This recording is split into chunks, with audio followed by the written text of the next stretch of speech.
Alors, durant ce camp, on a eu pas mal de partages. Il y a eu un partage qui m'a beaucoup interpellé et qui allait dans le sens que je voulais dire ce matin. On va parler d'image. Et prenons ensemble Genèse 1, versets 26 et 27.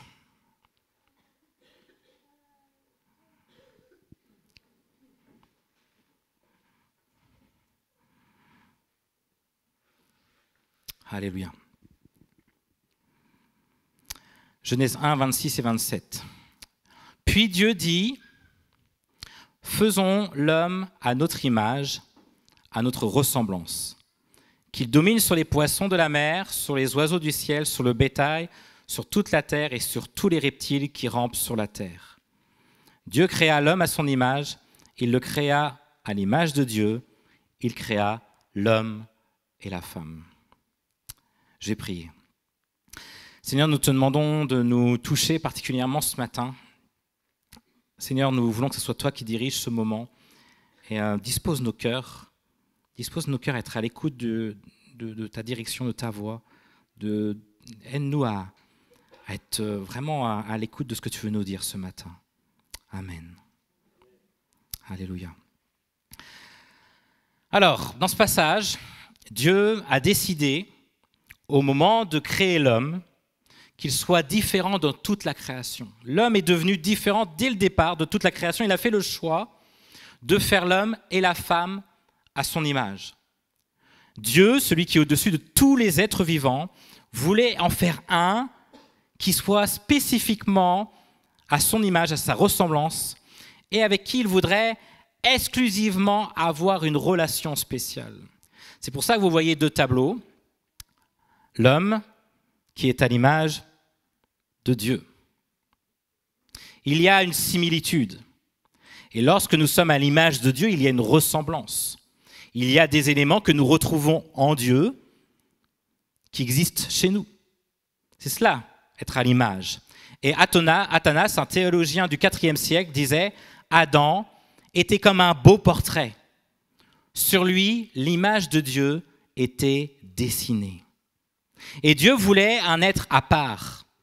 Le dernier de la création, c'est l'homme qu'il a voulu, qu'il a tiré de la même terre que les animaux. C'est l'homme qu'il a tiré de la même main créatrice. C'est l'homme qu'il a tiré du même souffle de vie provenant du Créateur. Mais lui, l'homme et la femme, étaient porteurs de l'image de son Créateur. C'était seulement lui. Et la pensée de Dieu il a voulu que l'homme ait une capacité unique de l'adoration. On n'a pas vu, si jamais vous voyez ça, vous me dites, mais on n'a pas vu de chien se mettre à joindre les mains avant de prier en disant « Seigneur, merci de bénir » ou vous n'avez pas vu des animaux se mettre à prier. Les animaux ne sont pas dotés de vie spirituelle, mais l'homme a une capacité à avoir une vie spirituelle, une capacité unique dans l'adoration. Et l'adoration est un besoin spirituel de l'homme. L'adoration est quelque chose qui est ancré en lui. Pourquoi ? Parce que Dieu est esprit et nous sommes à l'image de l'homme. Il a un besoin spirituel. L'homme, et d'ailleurs aujourd'hui, l'homme moderne a besoin d'adorer des choses. L'homme moderne a besoin de vénérer. L'homme moderne a besoin d'avoir des croyances. L'homme moderne a besoin d'être fan de quelqu'un ou être fan de quelque chose. L'homme moderne est poussé à adorer parce que l'homme a des besoins spirituels, parce que l'homme est à l'image du Dieu qui est esprit. Et dans son immense privilège, non seulement nous sommes un être spirituel, mais Dieu va nous donner tout de suite un rôle sur la terre. Regardez. Puis il dit, faisons l'homme à notre image, à notre ressemblance. Et tout de suite après, le rôle qui va avec, c'est qu'il domine. Qu'il domine. Pourquoi ? Parce que lorsque Dieu a voulu faire l'homme à son image, il y a une volonté qui puisse être le représentant de Dieu sur terre, de celui qui va dominer à la place de Dieu. Être l'image de Dieu va de pair dans le fait de dominer sur la terre. Et c'est ça, nous représentons Dieu sur la terre parce que nous dominons. Nous sommes l'image de Dieu sur la terre. Nous représentons Dieu dans son caractère, dans son activité, dans sa relation. Nous sommes une image empreinte de Dieu sur terre. C'était comme cela. Il y avait une ressemblance, l'homme et Dieu. Une image parfaite. Mais une image qui a été ruinée par le péché. Nous sommes toujours à l'image de Dieu, mais lorsque le péché est entré, eh bien, le péché a ruiné cette image. Le péché a fait vraiment n'importe quoi par rapport à cette image. Le péché détruit l'image. Et même on peut continuer, l'image a été abîmée, déchirée, salie. C'est vraiment cela que le péché a fait. Nous sommes toujours à l'image de Dieu, mais l'image a été ternie. L'image a été marquée. L'image a été abîmée par le péché. Il y a donc une séparation entre Dieu et les hommes, si bien que celui qui est saint, eh bien, il n'y a plus possibilité d'être à sa ressemblance. Il y a une séparation. Dieu lui qui est saint, et vous voyez ce côté malsain, n'a pu être dans cette communion comme avant. Et c'est ce qui s'est passé à la chute. C'est que le portrait a complètement été détruit. La nature de l'homme n'était plus comme celle de Dieu. Notre nature est pécheresse. L'homme est devenu égoïste. L'homme est devenu méchant. L'homme est devenu impur. L'image de Dieu a été abîmée par le péché. J'ai lu cette histoire. Il faut savoir qu'il y a quelques temps, quelques 5-6 ans de cela, on peut montrer l'image. En fait, voici une peinture datant du 19e siècle, l'image du Christ qui était là. Et puis, ça s'est détérioré avec le temps. Et voilà l'image au centre qui a été détériorée. Et puis, on a demandé à une restauratrice de restaurer. Donc, c'est en Espagne, par rapport à vraiment un tableau qui allait de la valeur. Et voici la restauration qui est là, sur le côté droit de ce que la dame a fait. Et c'était un scandale pour l'Église, un scandale pour ce qui c'est voilà, elle a détruit complètement l'œuvre. C'est ce que finalement on voit bien que la restauration n'a rien à voir avec l'original. La restauration a complètement changé. La restauration a complètement raté. Finalement, elle n'a pu retrouver l'éclatant de l'œuvre originale. Notre image est comme cela. Notre image a été dégradée par le péché. Mais contrairement à ce tableau qui a perdu de sa valeur, forcément, notre valeur reste la même aux yeux de Dieu. L'homme continue à être l'image de Dieu. Ce n'est pas parce que nous avons été abîmés par le péché que nous avons perdu qui nous sommes. Dans 1 Corinthiens 11, verset 7, donc on est vraiment dans le Nouveau Testament. Alors je vous ai parlé de tout début de l'Ancien Testament. C'est écrit « L'homme est l'image et la gloire de Dieu ». Nous restons l'homme reste l'image et la gloire de Dieu. Tu peux dire à ton voisin « Tu restes l'image de Dieu ». Tu restes l'image de Dieu. L'homme est l'image et la gloire de Dieu. L'homme reste l'image de Dieu malgré qu'elle soit abîmée, détruite. Dans Jacques 3, verset 9, avec la langue, nous chantons la louange de notre Seigneur et Père. Avec elle aussi, nous jetons des malédictions aux êtres humains que Dieu a fait à son image. Donc là, Jacques va rappeler que nous sommes encore faits à l'image de Dieu. C'est incroyable parce que ça parle de ce passage-là où lorsque nous maudissons, eh bien, rappelez-vous que nous sommes à l'image de Dieu. Rappelons-nous de qui nous venons. Mais même si nous gardons la même valeur, même si nous restons à l'image de Dieu, vous avez compris que nous avons besoin d'être restaurés. Nous avons besoin d'être restaurés. Alors, comment ce beau, précieux portrait peut-il être restauré? Et comme toute restauration, il faut l'image d'origine. Comme toute restauration, si j'ai envie de restaurer, c'est ce qu'on a donné à la dame pour restaurer, on lui a donné des photos, on lui a présenté des photos du Christ, du tableau pour pouvoir suivre fidèlement la restauration. Mais le problème, c'est que nous avons besoin d'être restaurés, mais nous manquons l'image, nous n'avons plus l'image d'origine. Et en tant qu'hommes, nous qui étions représentants de Dieu sur terre, nous avons besoin de retrouver cette image de Dieu sur terre. Est-ce que vous me suivez ? Mais c'est impossible de restaurer notre image. Pour le restaurer, nous devons connaître Dieu parfaitement. Nous devrions savoir à quoi il ressemblait. Sinon, nous faussons notre identité. Parce que notre identité, que tu le veuilles ou non, notre identité est d'être à l'image de Dieu. Notre identité est d'être le représentant de Dieu sur terre. Nous essayons alors de construire notre identité sans s'occuper de l'original. Nous essayons de restaurer notre image. Nous essayons de retrouver notre identité très maladroitement. Et nous sommes dans un monde où l'image de la personne est dégradée, mes amis. Nous sommes dans un monde où il y a un problème profond de notre identité. Des personnes qui n'avaient même pas à dire, qui n'arrivent plus à dire « je suis ». Je ne sais plus qui je suis. Des personnes qui cherchent à travers des orientations, qui essaient de trouver sa place à travers des différentes convictions. Et combien de gens, mes amis, souffrent parce qu'ils n'arrivent pas à se considérer eux-mêmes dans leur identité, parce qu'ils n'arrivent pas à être par rapport à retrouver l'original. Combien de personnes n'arrivent plus à trouver un sens à leur vie? Parce que nous essayons, tant bien que mal, nous savons que l'homme est mauvais, nous savons qu'il y a de la méchanceté, nous savons qu'il y a de l'impureté, nous essayons de travailler, nous essayons d'être à l'image de Dieu. Mais nous n'avons plus l'original. Alors les uns, les autres vont chercher l'original ailleurs. Vont se dire c'est comme ça qu'il faut vivre. Ou non, c'est plutôt comme ça qu'il faut vivre. Alors nous cherchons à nous réparer. Nous ne savons pas à quoi ressemble réparer. On essaye de se restaurer, de se réparer, mais que veut dire réparer? Le monde est comme cela. Alors,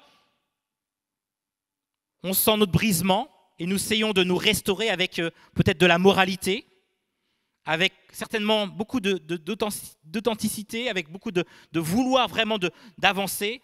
Nous tâtonnons dans le noir et nous essayons de faire un portrait alors que nous n'avons aucune idée de ce à quoi l'original ressemblait.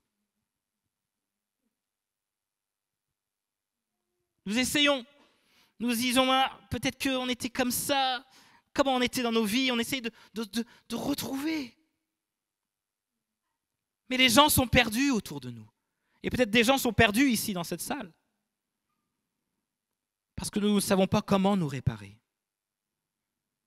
Mais peu importe ton choix, peu importe le chemin que tu prends, rappelle-toi que tu gardes la même valeur aux yeux de Dieu. Et c'est aussi le plan de Dieu de réélever tout homme dans son image. Alors que tout a l'air d'être perdu, alors que le Dieu est devenu invisible aujourd'hui, nous devons retrouver l'image d'origine.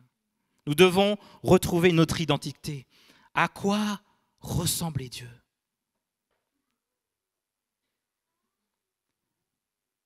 Heureusement que Dieu ne nous laisse pas démunis par rapport à ça. Il n'y avait qu'un seul espoir. Le sujet original du portrait devait venir faire redessiner sa ressemblance sur la toile de l'humanité. Regardons ensemble Colossiens 1, verset 15.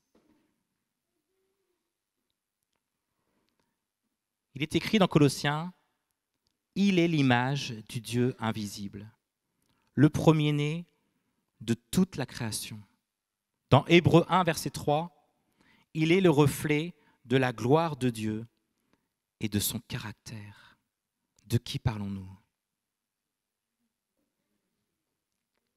Jésus, forcément.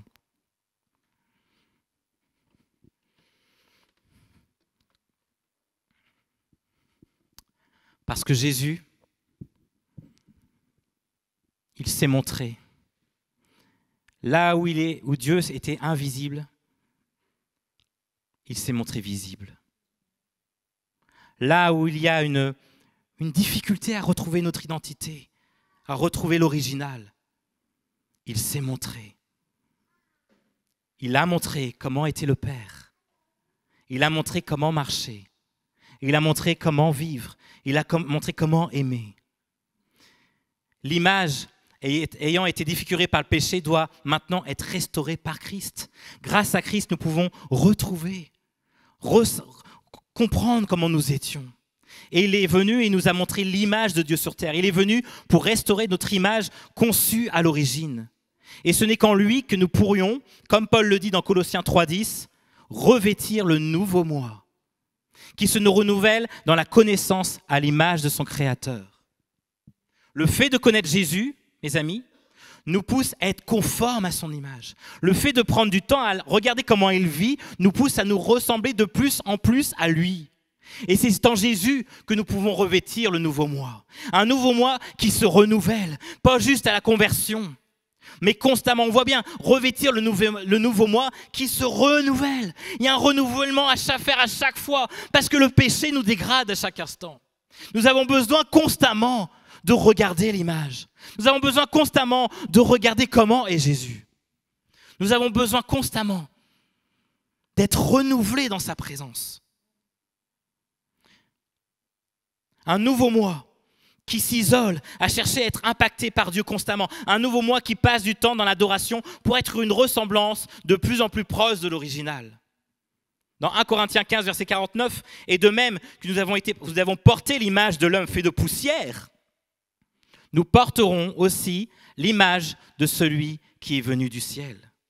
Nous devons retrouver notre identité qui est à la fois avant tout spirituelle, celle d'être conforme à l'image de Dieu.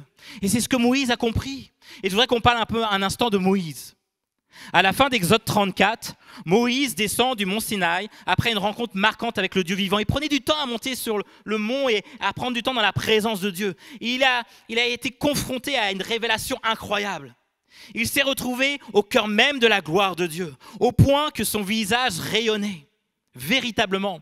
Il était en fait tellement éclatant que les gens avaient peur de le regarder.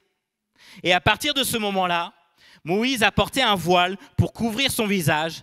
Mais regardez ce qui est écrit dans Exode 34, verset 34, mais lorsqu'il se rendait devant l'Éternel pour s'entretenir avec lui, il ôtait le voile jusqu'à ce qu'il ressorte de la tente.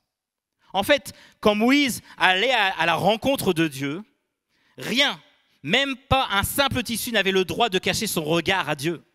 Il mettait un voile parce que les gens autour avaient peur de regarder Moïse, parce qu'il rayonnait tellement. Alors il cachait ce voile-là, mais lorsqu'il rentrait dans la tente, il enlevait ce voile parce qu'il savait qu'il devait être vrai dans la présence de Dieu. Il pouvait garder le voile à n'importe quel autre moment, mais lorsqu'il rentrait dans leur tente de la rencontre, il ôtait ce voile et il se mettait à nu, visage nu, découvert devant le roi des rois. Il a choisi de ôter le voile dans la présence de Dieu. Parce que mes amis, lorsque nous voulons être restaurés, nous avons besoin d'enlever parfois des voiles dans nos vies.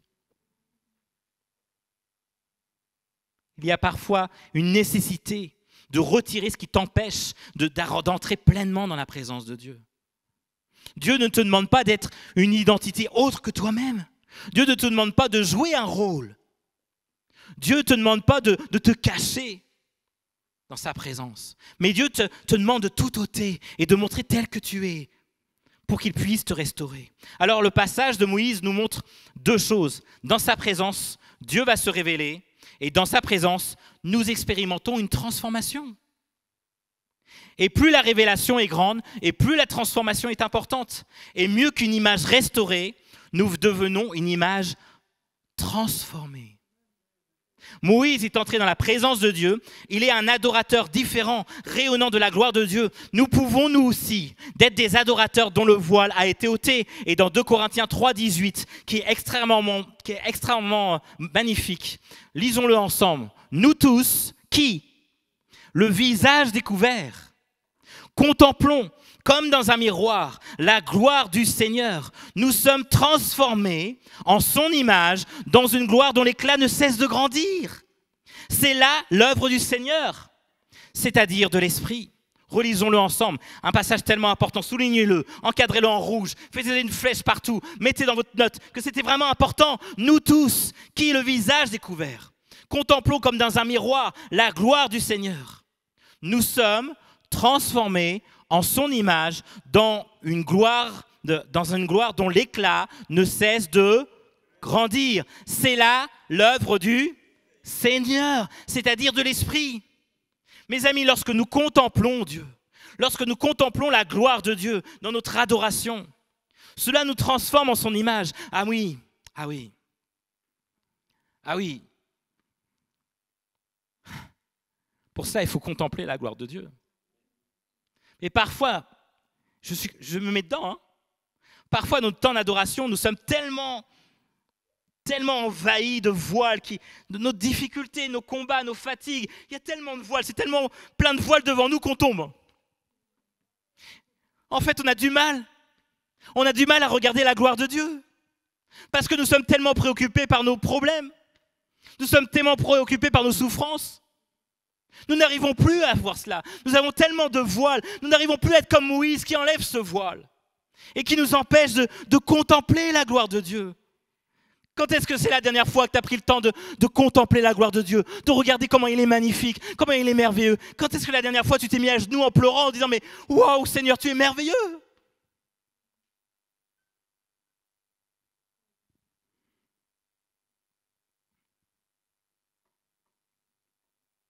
Lorsque nous contemplons Dieu, nous contemplons la gloire de Dieu. Et cela nous transforme en son image. Nous restaurons cette image qui a été détériorée. C'est là l'œuvre en Jésus. Dieu est un Dieu glorieux, étincelant de puissance et de sainteté. Il n'a pas besoin de se révéler à quelqu'un. Il n'a pas besoin de se révéler à Moïse. Cependant, Dieu sait que nous avons besoin d'être restaurés dans notre image. Il brûle d'amour pour l'humanité et désire nous amener à des niveaux de gloire de plus en plus profonds. Il désire nous transformer afin de lui ressembler de plus en plus. Il sait très bien ce que c'est le fait de le contempler, l'importance de le contempler pour que nous puissions restaurer l'image qui a été dégradée. Nous avons besoin de cela. Il y a une transformation qui intervient dans l'adoration lorsque nous ne portons plus les regards sur nous-mêmes, mais que nous fixons fermement les yeux sur Dieu. Parce que lorsque nous contemplons Dieu, lorsque nous le regardons avec notre saleté, avec nos difficultés, avec ce qui ne va pas, Jésus, il prend des lingettes, il prend du scotch, il répare ce qui a été brisé, il restaure là où c'était cassé. Plus nous prenons du temps à contempler Dieu, plus l'image de Dieu ressemble à celle de Jésus. Et plus l'image de Jésus, et comme l'image de Jésus ressemble à Dieu le Père, eh bien nous sommes de plus en plus conformes à son image. Et nous retrouvons l'image d'origine. Le passage dit « nous tous à visage découvert ». Nous tous. Et Paul invite chaque chrétien à une intimité particulière et glorieuse avec Dieu. Il s'agit d'une relation et d'un pouvoir transformateur qui n'est pas la propriété de quelques chrétiens privilégiés. Nous sommes invités, c'est écrit, nous tous à visage découvert, contemplons, comme dans un miroir, la gloire du Seigneur. J'inviterai le groupe de louanges à monter. Une image, mes amis, qui a été transformée par le Saint-Esprit. C'est écrit, hein ? C'est là l'œuvre du Seigneur, c'est-à-dire de l'Esprit. C'est le Saint-Esprit qui fait une œuvre en nous. Cette œuvre de transformation est vraiment l'œuvre de Dieu en nous. Cela se produit par l'Esprit du Seigneur, non par la volonté et l'effort de l'homme. Nous n'obtenons pas ou ne gagnons pas la transformation spirituelle en voyant comme dans un miroir la gloire du Seigneur. Nous n'arrivons pas à gagner quelque chose par nos efforts ou par notre volonté. Nous nous plaçons simplement à un endroit où l'Esprit du Seigneur peut nous transformer. Nous nous rendons seulement disponibles pour que le Saint-Esprit puisse faire une œuvre en nous. Parce que l'œuvre du Saint-Esprit est de restaurer l'image de Dieu. Pour terminer, avant qu'on prenne un chant, prenons ensemble Matthieu 22, versets 17 à 21.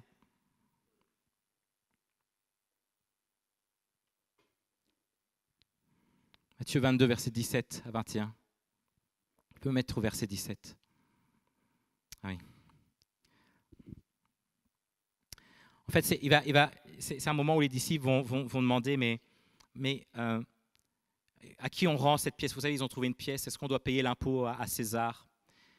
Et Jésus va leur donner cette réponse. Il va leur dire, Jésus leur dit, sur cette pièce, il y a l'image et le nom de quelqu'un. De qui donc? Il lui répondit, de l'empereur. Alors Jésus lui dit, eh bien, rendez à l'empereur ce qui est à l'empereur. Tu peux laisser là, Pipo, laisse ça, laissez les images. Le groupe de louange va se débrouiller, ne vous inquiétez pas. Ils vont trouver de la place, l'estrade est assez grande. Merci. Je redis, Jésus leur dit sur cette pièce, il y a l'image et le nom de quelqu'un. De qui donc? Ils lui répondent, de l'empereur. Alors Jésus leur dit, eh bien, rendez à l'empereur ce qui est à l'empereur. Et écoutez, et rendez à Dieu ce qui est à Dieu. Nous portons son effigie. Nous ne devons pas lui rendre... Est-ce que nous ne devons pas lui rendre ce qui est à lui? Est-ce que rendre à Dieu ce qui est à Dieu? Nous sommes à l'image de Dieu. Et nous devons rendre à Dieu ce qui est à lui. Et chacun de nous, tu peux commencer à jouer. Chacun de nous, nous devons rendre ce qui est à nous, ce que nous avons volé de Dieu, pour rendre à Dieu ce qui est à lui. Nous ne sommes pas l'image de nous-mêmes, nous sommes l'image de Dieu. Je voudrais juste qu'on incline nos têtes.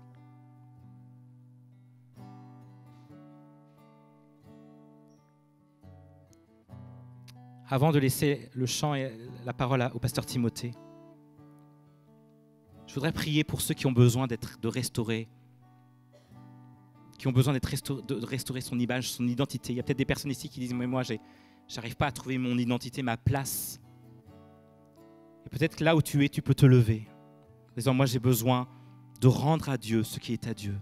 J'ai besoin de rendre ma vie à Dieu. Il n'y a pas de jugement. C'est juste comme un acte de foi en disant, moi, j'ai besoin de cela. Là où tu es.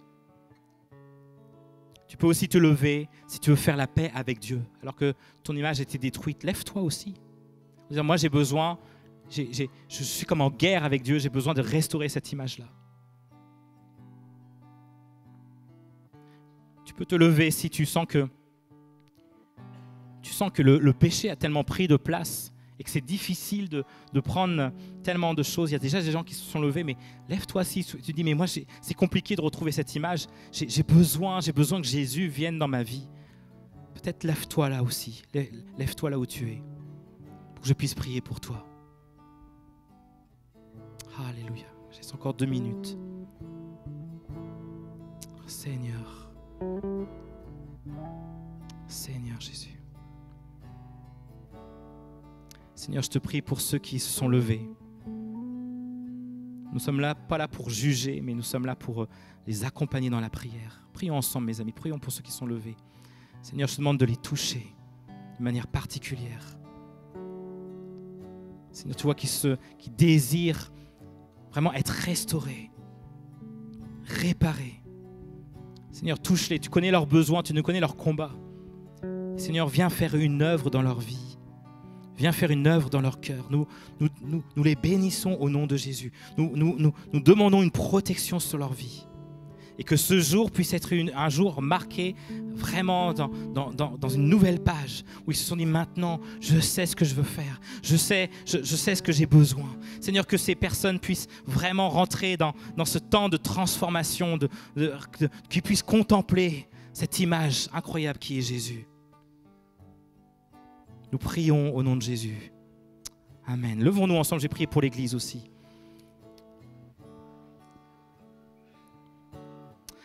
Seigneur, aide-nous, Père, à